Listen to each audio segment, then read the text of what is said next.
Now the next is team, we have a OECD, which is your International Information Privacy Law.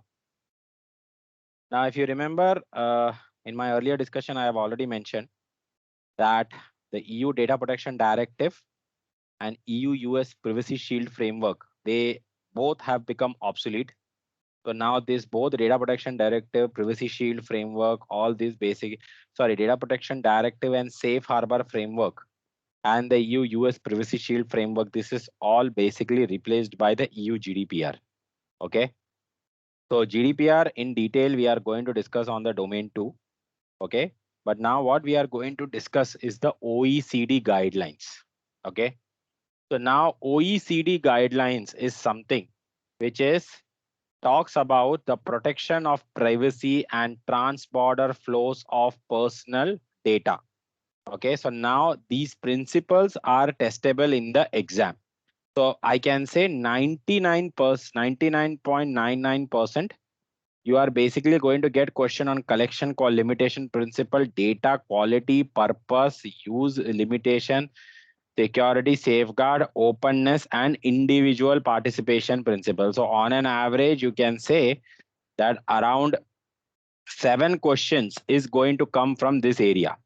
That is your OECD guidelines on the protection of privacy. Now, the OECD guidelines is something which is applicable for the APAC, Asia Pacific region.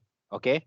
So now the first principle which we are going to discuss in the OECD is your collection limitation principle. Now, what do you mean by collection limitation?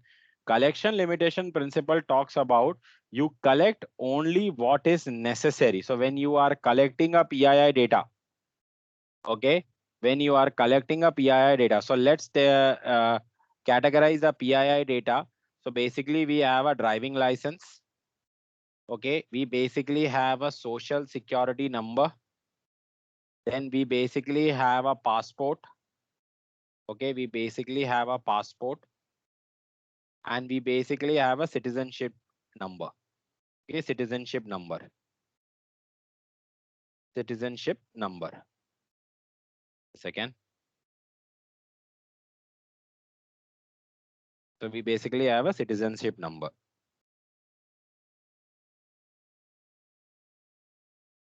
So now what do you mean by collection limitation principle? Collection limitation principle means, let's say currently we are talking about we have a person called as Aditya. Okay, we have a person called as Aditya. Now Aditya is basically working in TCS. He is basically working in TCS Singapore location.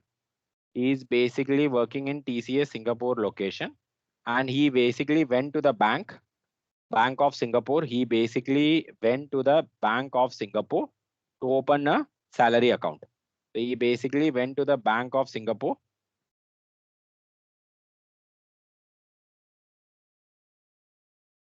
to open a salary account. Basically open a salary account. Now, when I say collection limitation principle says that if Aditya is going to the Bank of Singapore opening a salary account. Now, for opening a salary account, if the documents which is needed, that is the social security number and the passport. If the document which is needed to prove his identity, that is the social security number and passport, that is the only thing which the Bank of Singapore is allowed collect. Okay. And that is the only thing which is the Bank of Singapore allowed to collect. So basically you collect only minimum amount of PII which is needed.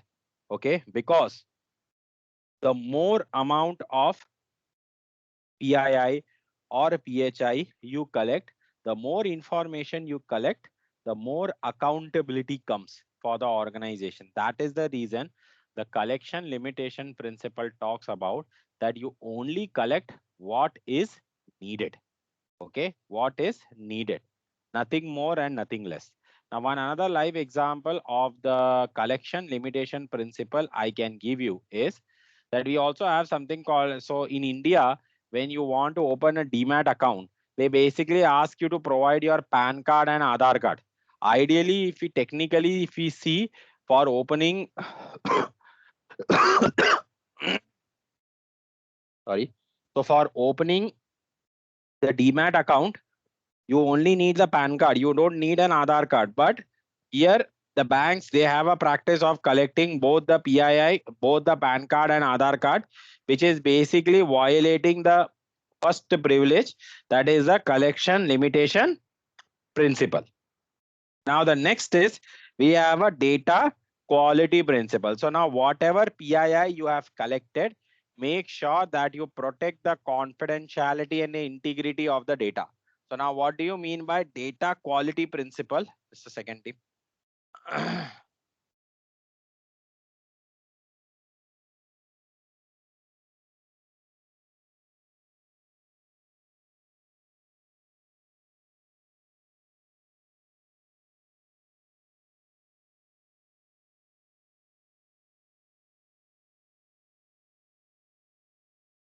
So now when we are talking about the data quality principle, the data quality principle talks about that whatever PII you have collected, the Bank of Singapore, whatever PII they have collected of Aditya, make sure that the bank protects the integrity of the personal data. Make sure that the bank protects the integrity of the personal data which the bank has collected of Aditya.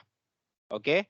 So in the data quality principle, we basically talk about protecting the integrity of the personal data which the bank has collected. Now the third principle is our purpose specification principle. Now what do you mean by purpose specification? Purpose specification, as the name itself indicates, purpose specification means that we have to give a purpose. For what purpose we are collecting the PII data? So let's say if the data is being collected for opening a salary account, okay, for Aditya in Bank of Singapore, then Bank of Singapore must give the purpose. They must specify the purpose to Aditya, that for what purpose they are collecting social security number and passport. And whatever they have agreed on the purpose, the data can be only used for that purpose only. It cannot be used for anything other than what is specified in the purpose specification principle. Is this point clear? As of now, collection, data quality, and purpose. Is it clear, Aditya?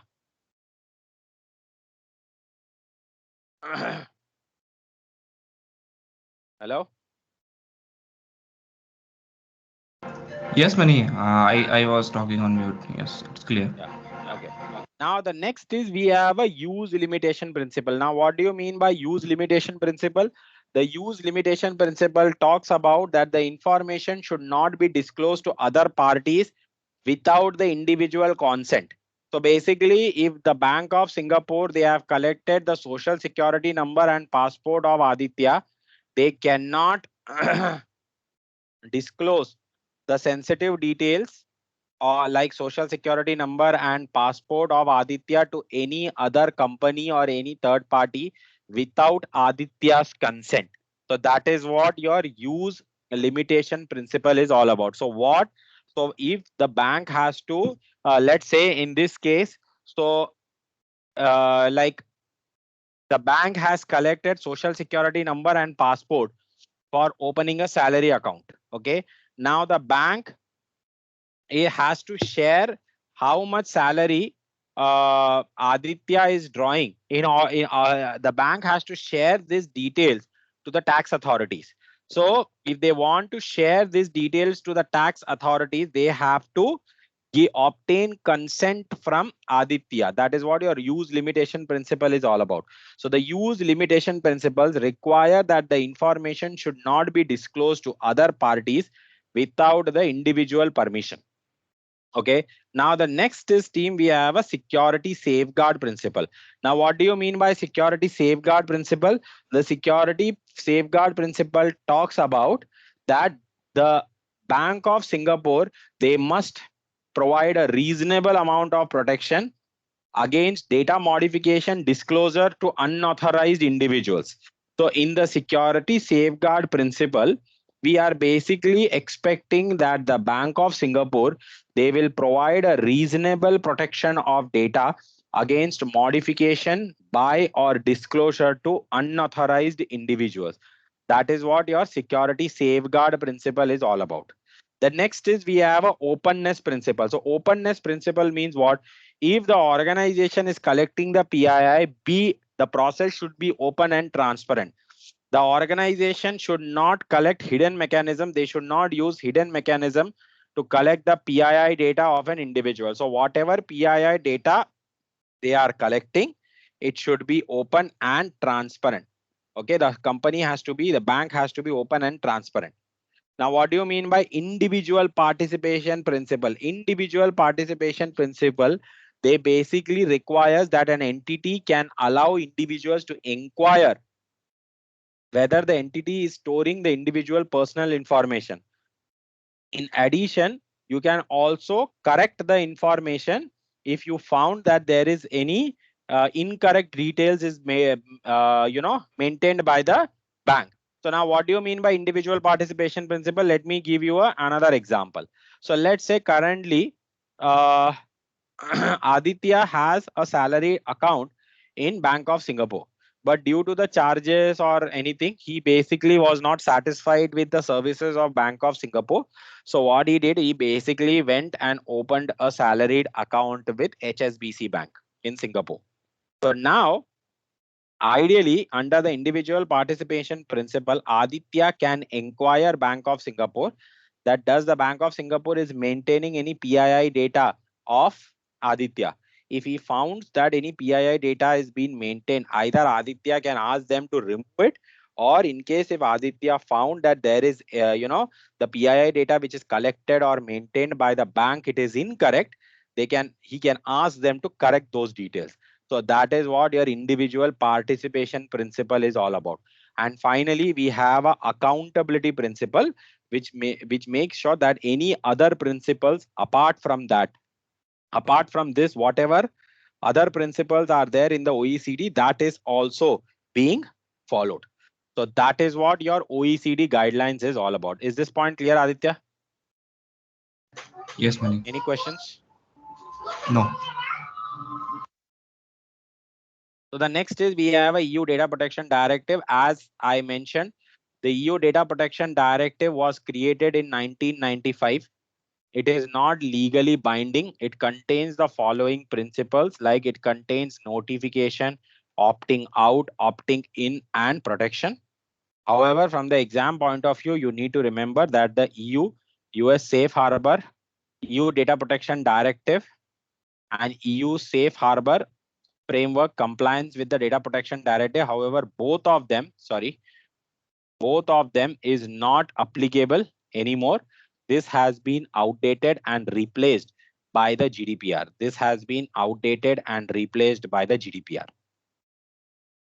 Now, when we are talking about the EU GDPR, the EU GDPR was basically created in 2016. It replaces the EU Data Protection Directive, as I mentioned. So from the exam point of view, you need to remember that the company must inform authority of data breaches within 24 to 72 hours, but the actual answer is 72 hours. Okay. But in case if you get a question that where you have an option called as 28, 24 hours, 48 hours, 72 hours, and as soon as possible, then you have to go with the as soon as possible. If as soon as possible option is not there, then you can go with the 72 hours. Okay. Each EU member nation must create a centralized data protection authority.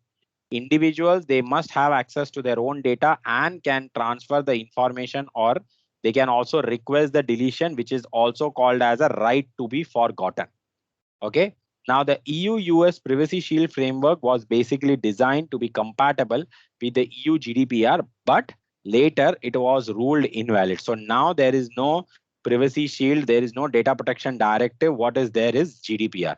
From the exam point of view, you need to remember the notification frequency, and you also need to remember the fines.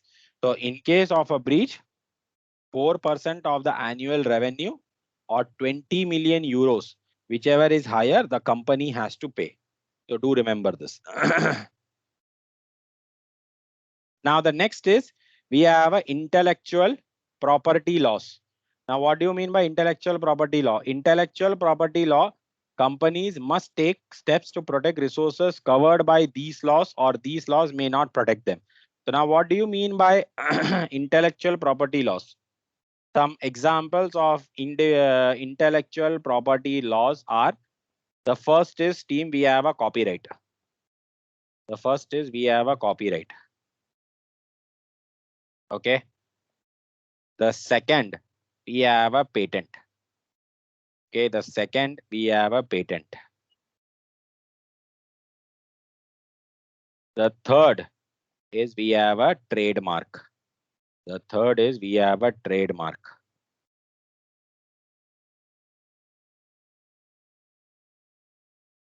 And the fourth is we have a trade secret. We have a trade secret.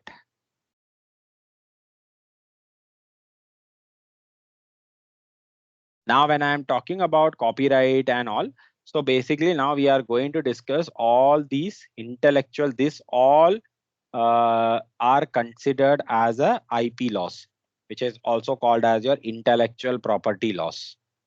Okay. So now first we are going to discuss the Copyright Act. Now, what do you mean by copyright? Copyright protects the expression of ideas rather than the idea themselves. Copyright protection is weaker than patent protection, but the duration of the protection is considerably longer. Now, what is the duration of the protection, team? Copyright protection is valid for 70 years. Okay. Copyright protection is valid for 70 years. Now, but what is the copyright? See, the copyright talks about protects the expression of idea rather than the idea themselves. Now, let me take an example of the CISSP. Now, if we talk about CISSP, the CISSP syllabus, okay, the CISSP syllabus is basically created by ISC square. Okay, it is created by ISC square. Okay, now there are, if I am just talking about in India, okay, if I am just talking about in India, there might be hundreds of trainers. There might be hundreds of trainers who basically are teaching CISSP. And everyone, they have their own way of, they have their own style in teaching.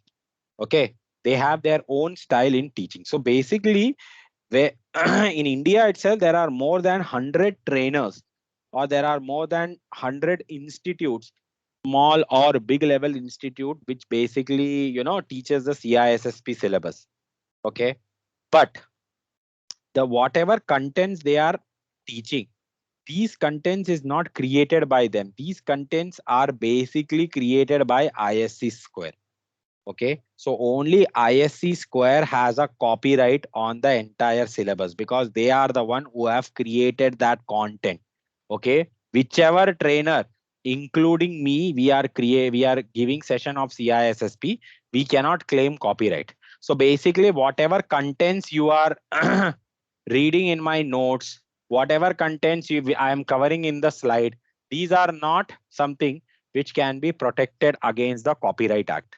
Okay, because whatever contents are there in this slide, or whatever contents are there in my notes, somewhere or the other, I have copied that contents. Either I have copied the contents from the CISSP Cybex, or I have copied the contents from some contents from All-in-One. Some contents I have copied from CBK. So I cannot claim copyright against them because the contents are, I have created the contents, or I have created the slide by taking references from multiple places. So now what do you mean by protecting the expression of ideas? See, there might be 100 trainers in India who might be teaching CISSP, but everyone, they have their own style of teaching CISSP. Now, my way of teaching CISSP is I take a huge amount of practical examples. Okay, I try to map the CISSP syllabus with the real world examples. So my, you can say that what is covered under copyright, the kind of examples which I am taking in my classes to help my gladiators to understand the CISSP context in a very easy way. The kind of questions which I have created, which I have kept within these slides, these are something which can be protected against the Copyright Act. So that is the reason why we say that the Copyright Act protects the expression of idea rather than the idea themselves. So basically, the way I am creating, the way I am presenting the CISSP syllabus in front of my participants, the kind of examples which I am giving, okay, the kind of questions which I have created, all these are the perfect example of data which can be protected against copyright. But what is the problem? Copyright protection is valid for 70 years, but it is considered a very weaker protection. Now, why it is considered weaker? Suppose I have created some set of questions for my participants. Now, one of you participant, what you did, you basically took a screenshot of the questions which I am giving in my CISSP session, and then you used Chat GPT to modify or change the words. The moment you modified the words or you have changed the sequence of the question, now my copyright protection is no longer valid because I have changed the expression of idea. That is the reason why we say that the copyright protection protects the expression of idea rather than the idea themselves. Is this point clear, Aditya? Yes. Did other people came or still now they Yes. haven't come? Yes, it has joined. Okay.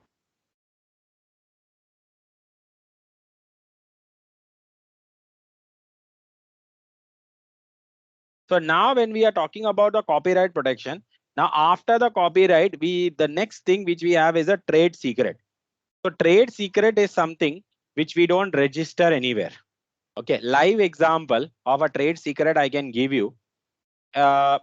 You must have, if you guys have a habit of drinking tea, okay, you must have found, I might be wrong, but this is something which I have found this, that when you drink tea in the tea stall tea is always more tasty than the tea which you are making at your home.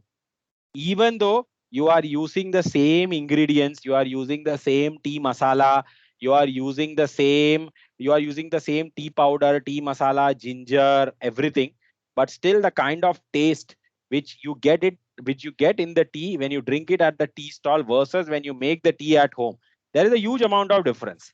Now, why there is a huge amount of difference is because we don't know exactly we don't know exactly the quantity which we don't know exactly how much quantity of masala or spices or ginger they are using to mix the tea. That is the reason, that is their trade secret. That is their trade secret. So one live example of a trade secret is, if we talk about Coke, if we talk about Domino's, if we talk about McDonald's, you can use the same, even though if you are using the same masala, if you are using the same spices, you are using the same contents, but the pizza which you make at home and the pizza which you order from Domino's, it will be the taste of that will be entirely different. Why? Because we don't know the exact quantity of how they are mixing the spices.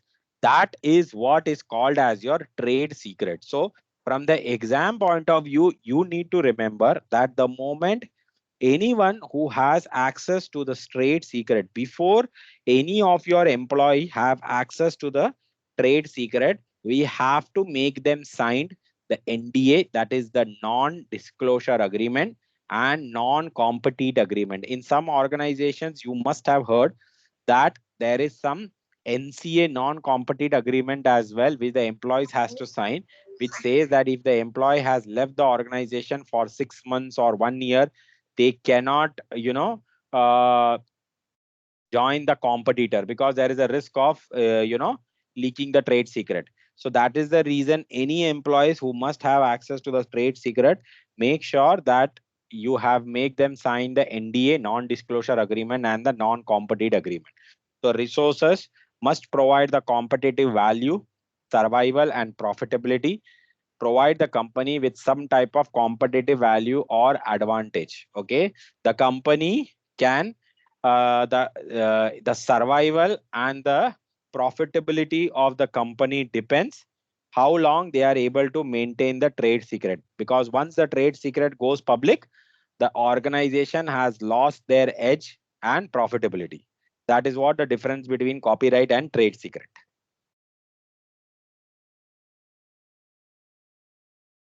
Now the next is team, we have a patent. So patent is called as a strongest form of intellectual property protection. So we can use patent to protect inventions, non-obvious inventions like novel. We can use patent to protect the design. We can use a patent to to protect the algorithm which we have defined, which we have created in the software. So it basically provides the protection on the idea rather than it basically protects the idea rather than the expression of idea. So live example, your iPhone 15 plus or 15 or your iPhone 15 Pro design or your iPad design, your MacBook design. These are all live example of a patent, and the patent protection is valid for 20 years. Okay. Now the next is team, we have a trademark. Now what is the difference between the trademark? See, trademark contains the logo of the organization. Okay. However, there are two types of logo even in the trademark. One is we have a TM. Okay. One is we have a TM.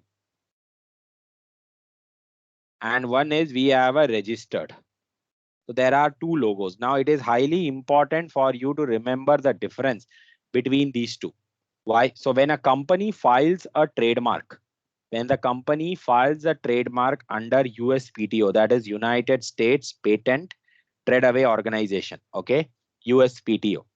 So when the company files the trademark, okay, and if they want to start using the logo immediately, they can use in that logo, they can use signature like TM. So TM means what? TM means the company has filed the application, but as of now, they haven't received any response from the USPTO. So currently it is pending for review. Currently it is pending for review. Okay. But once the trademark is formally accepted, once the trademark is formally accepted, then they can change this logo from TM to the R, which means R means it is registered and the USPTO has finally accepted the trademark. So that is the difference between TM and R. TM means temporarily it is registered, temporarily we have the company has filed the application, but the logo is pending for review. It is pending for USPTO. So till then they can use TM. But after it is successfully accepted by the USPTO, they can change it to the registered. Is this point clear? Now, this is something which is important for you to remember from the exam point of view. Just a second, team.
Sorry. So we have a patent and trademark, which is done. Now the next is we have a import and export restrictions. Now this is something which is also, testable in the exam. Now, what do you mean by that import and export restrictions? We have something called as a Wassenaar arrangement team. We have something called as a Wassenaar arrangement. Now, what do you mean by Wassenaar arrangement? Wassenaar arrangement talks about that you should not import or export hardware, software, or arms and ammunition to the terrorist sponsored countries like Syria, Iran, and all. Okay, so the Wassenaar arrangement implements export control for conventional arms and dual use. Now, when we are talking about any goods, now there are two types of goods. One is your military use and one is your dual use. So military use means it can be only used in the military, like in the Indian Army. You cannot use that particular product in the commercial market. When I am talking about dual use means that product can be used in both the commercial as well as in the military. Okay, so the main goal of this arrangement is to prevent built up military capabilities that could basically threaten the regional and international security and stability. So as per the Wassenaar arrangement, you are not supposed to import or export hardware, software, or cryptography software to non-government end users of other countries, which can, like Iran, Syria, and all, which can pose a terrorist threat. Okay. So we like how we have a Wassenaar arrangement. We also have something called as a ITAR, which is called as your international trade. We also have something called as a ITAR. So import restriction in many countries, import of cryptography tools with strong encryption requires a copy of the private key to be provided for law enforcement. It is very much important to understand the import and export requirements your company must meet when interacting with entities in other part of the world. So now what do you mean by that? So let's say we basically have a company. Again, we basically have a company. This is my company A. Okay, now company A is based out in India location team. Company A is based out in India location. Now the company A is doing business with EU. Location is, let's say, London.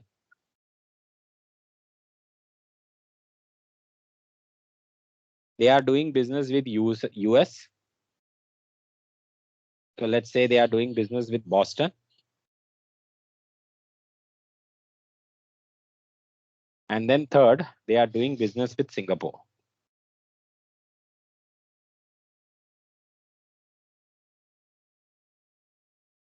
So now this company, which is based out in India location, they are doing business with you. They are basically doing with US, and they certainly are doing business with Singapore. Now, according to the ITAR, or according to the Wassenaar arrangement, if the company A is using some cryptography software, if the company A is using a cryptography software for encrypting the data, okay, cryptographic software for encrypting the data. So let's say currently company A is using a RSA cryptography algorithm with a key size of 512. Okay, with a key size of 512 to encrypt the data and send this data to the EU, US, and Singapore. So ideally, when we are talking about ITAR and Wassenaar arrangement, according to the ITAR and Wassenaar arrangement, whenever your company is planning to interact with customers who are based out in international treaties like London, US, Singapore, and all, you basically need to review the regulation in these countries as well, because there might be a possibility that in your country, according to your IT governance, RSA 512 is allowed, but it is possible there is a probability that in EU and US, RSA 512 is not allowed or it is depreciated. So you need to use a cryptography algorithm which is generally accepted in all the neighboring countries. You cannot use an encryption algorithm which is not acceptable in the neighboring countries.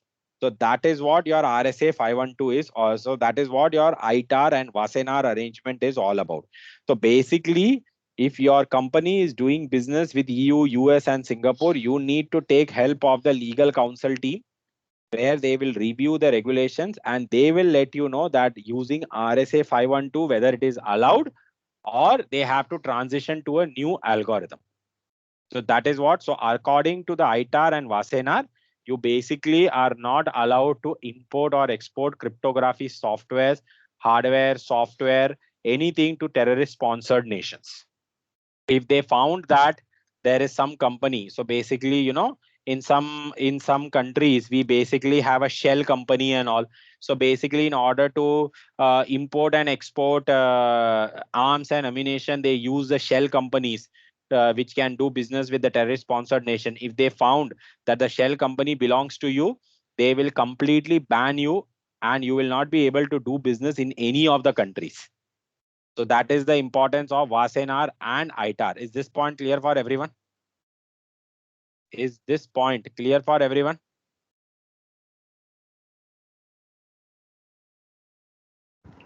Yes. Question. Read the question carefully, guys.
Okay, so yes, you are right. The answer is TM. So Richard recently developed a great name for a new product that he plans to begin using immediately. He spoke to his attorney and filed the appropriate application to protect his product name, but it has not received response from the government regarding his application. He wants to begin using the name immediately. What symbol should he use next to the name indicate its protected status? C, R, and plus. See, first and last is already ruled out. So we are left with option C. Next.